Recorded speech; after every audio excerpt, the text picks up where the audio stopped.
Assalamualaikum warahmatullahi wabarakatuh.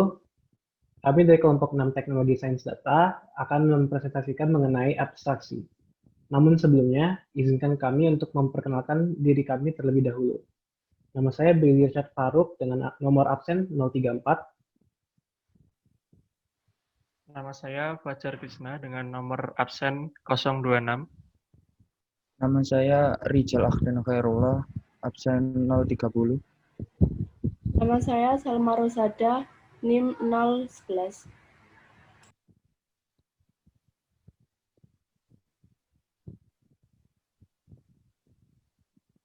Nurul Ailas.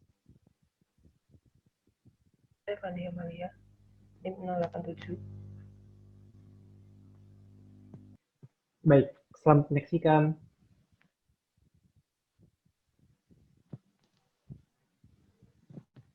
Jadi pada materi ini ada 4 hal yang akan kita diskusikan.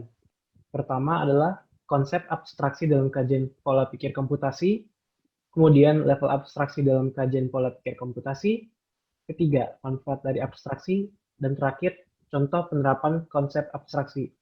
Selanjutnya akan dijelaskan oleh Nurul.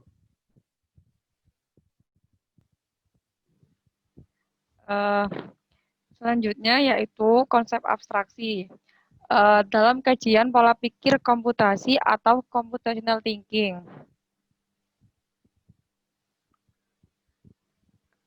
Next. Apa itu abstraksi? Kata abstraksi sudah tidak asing tentunya, karena sudah pernah dipelajari dalam pembelajaran sebelumnya. Selanjutnya, Rijal. Dijelaskan oleh Rijal. Cara konsep abstraksi secara general, yaitu yang pertama, cara untuk mengekspresikan suatu ide dengan menyembunyikan detail yang tidak relevan dengan konteks. Yang kedua, pengabstrakan atau penyembunyian kerumitan dari suatu proses. Yang ketiga, mengangkat dan memisahkan dari sebuah objek tertentu ke tingkatan pemahaman yang lebih tinggi.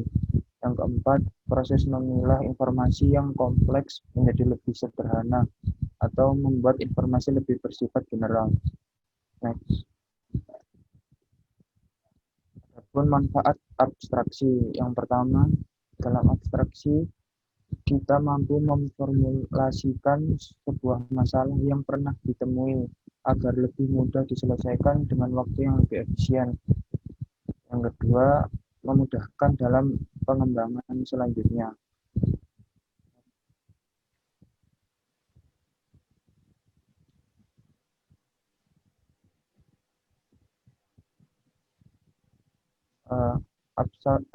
Abstraksi ini mempunyai level. Next. Pengertian level abstraksi ini adalah tingkatan data yang berdasarkan kompleksitas data yang digunakan sistem. Dalam level abstraksi bisa dapat disimpulkan semakin tinggi levelnya, semakin sedikit detailnya, semakin rendah levelnya, semakin banyak detailnya. Selanjutnya akan dijelaskan Salma. Selanjutnya yaitu level abstraksi. Nomor 1 yaitu level fisika level. Level abstraksi paling rendah menggambarkan bagaimana data disimpan dalam kondisi sebenarnya. Level ini paling kompleks, struktur data level terendah. Yang kedua yaitu level konseptual level. Menggambarkan data apa yang disimpan dalam database dan hubungan relasi yang terjadi antara data. Menggambarkan keseluruhan database. Pemakai tidak memperdulikan kerumitan dalam struktur level fisik lagi. Penggambaran hanya cukup dengan memakai kotak garis dan keterangan secukupnya. Digunakan oleh database administrator untuk memutuskan informasi apa yang akan dipelihara dalam satu database. Yang ketiga, level pandangan pengguna. Level abstraksi tertinggi yang menggambarkan hanya satu bagian dari keseluruhan database. Hanya sebagian saja yang dilihat dan dipakai. Hal ini disebabkan beberapa pemakai database tidak memakai semua isi database. level yang sangat dekat dengan user atau pemakai.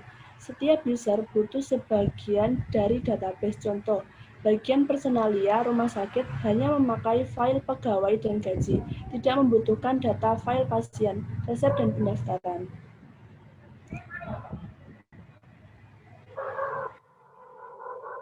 Selanjutnya akan Contoh penerapan dijelaskan konsep oleh Putri. abstraksi.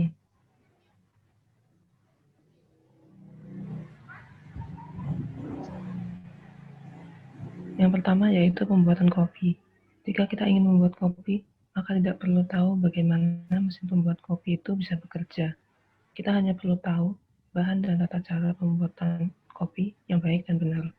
Dalam hal ini, abstraksi sangat penting, karena fokus kita hanya dengan bagaimana membuat kopi agar kopi menjadi nikmat, bukan memikirkan apa yang terjadi dalam proses yang ada dalam mesin.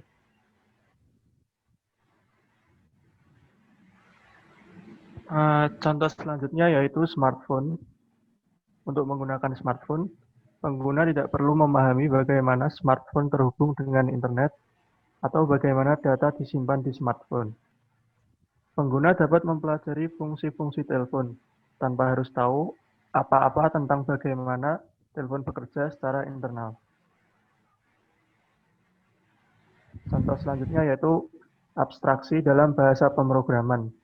Di sini contohnya Python. Contoh di samping adalah tentang fungsi untuk menentukan angka genap dalam sebuah list. Kita hanya perlu melakukan pemanggilan fungsi, tanpa perlu tahu apa detail-detail dan proses dalam fungsi tersebut. Sekian adalah presentasi dari kami. Jika ada kekurangan, kami mohon maafnya. Wassalamualaikum warahmatullahi wabarakatuh.